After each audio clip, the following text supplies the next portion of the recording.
अस्सलामुअलैकुम व्यूवर्स, आप देख रहे हैं program voice of Gilgit Baltistan और मैं हूं शाहिद अली नईम। व्यूवर्स, इस वक्त हम मौजूद थे डिस्ट्रिक्ट गिज़र में और तहसील गुपिस है।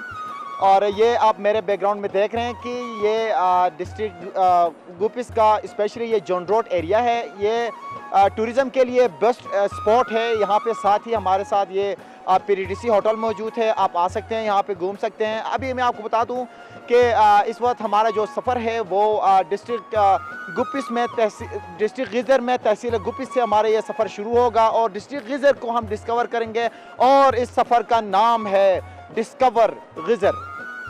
हैशटैग डिस्कवर गिज़र के नाम से हमने ये सफ़र शुरू किया हुआ है। आहिस्ता आहिस्ता हम आगे बढ़ते जाएंगे। ये जो अल्टरनेट रूट है कैकेज का, और इस रूट पे हमारा सफ़र होगा और ये सफ़र 2-3 घंटों पर मुहित होगा। इसी तरह हम इस सफ़र पर हम चलते बनेंगे और ये सफ़र चलता रहेगा और ये सफ़र फंडर तक चला जाएगा।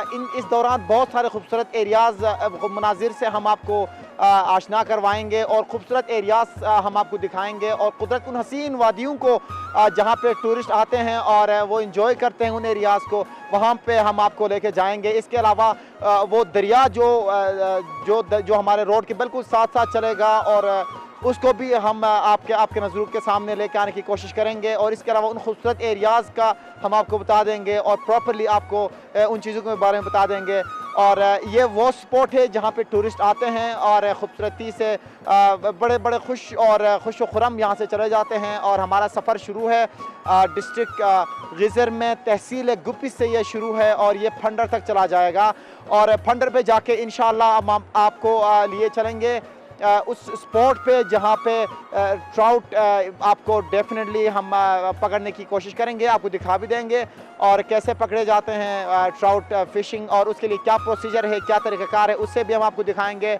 और इसी तरह ये जो तरीक़ाकार है इसी से हम आगे जो CPEC का अल्टरनेट रूट है उसके बारे में हम आपको बता देंगे। और ये जो रूट स्पेशली CPEC अल्टरनेट है, एक तो कैकेज रूट के ज़रिए चला जाता है, दूसरा डिस्ट्रिक्ट गिज़र के ज़रिए चित्राल और पेशावर से ये गवादर पोर्ट तक जाएगा। ये वो एरिया है और इंशाल्लाह हम इसके बारे में आपको बता देंगे। और हमारा सफ़र शुरू है यहाँ से, तो इंशाल्लाह हम आपको लेके चलते हैं। यहाँ पे आप देख सकते हैं कि हमारे बैकग्राउंड में खलसिल एक वाक़ है और ये एक ऐसा टूरिस्ट स्पॉट है जहाँ पे बैनुल-अक़वामी सयाह और लोकल सयाह यहाँ पे आते हैं और इससे बहुत ज़्यादा लुत्फ़अंदोज़ होते हैं। यहाँ बोटिंग भी की जाती है और इन चीज़ों के बारे में तो करंटली हम जानते हैं, लेकिन इसकी तारीख़ को जानना बहुत लाजमी है। कब वजूद में आया और ये कैसे वजूद में आया और जाली माली कोई नुकसान हुआ कि नहीं।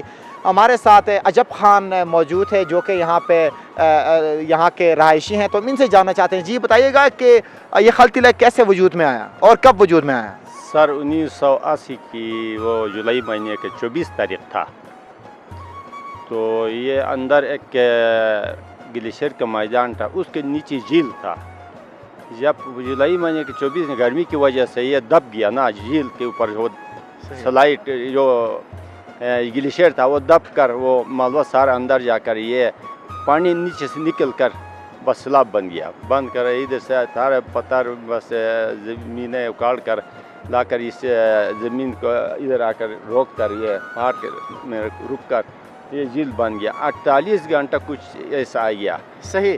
तो कोई जाली माली नुकसान भी हुआ था कि नहीं यहाँ पे? हाँ, 2 बंदे भी स्लाइड के नीचे आया तो लोगों के जो काश के जो फल जमा किया था वो भी वो झील उठा कर ले गया।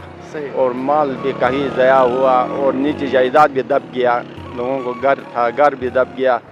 तो ऐसे नुकसान। तो गवर्नमेंट की तरफ से कोई फंड्स वगैरह दिए थे 1980 के दहाई में? मुझे उसका कोई मालूम नहीं। ठीक है, बहुत शुक्रिया बहुत शुक्रिया। जी व्यूअर्स, आपने जाना और आपने देखा कि जो है ना, जिस तरह ये बता रहे थे अजब खान साहब जो कि यहाँ के रहायशी हैं कि 1980 के दहाई में जो है ना वो ये लेक वजूद में आया हुआ था। और अब भी आप देख सकते हैं कि यहाँ पे बहुत सारे टूरिस्ट आ रहे हैं जा रहे हैं और बहुत सारे नेशनल और लोकल और इंटरनेशनल टूरिस्ट यहाँ पे आते हैं। तो बाकी आपको आगे हम लिए चलते हैं, तो हमारे साथ रहिएगा।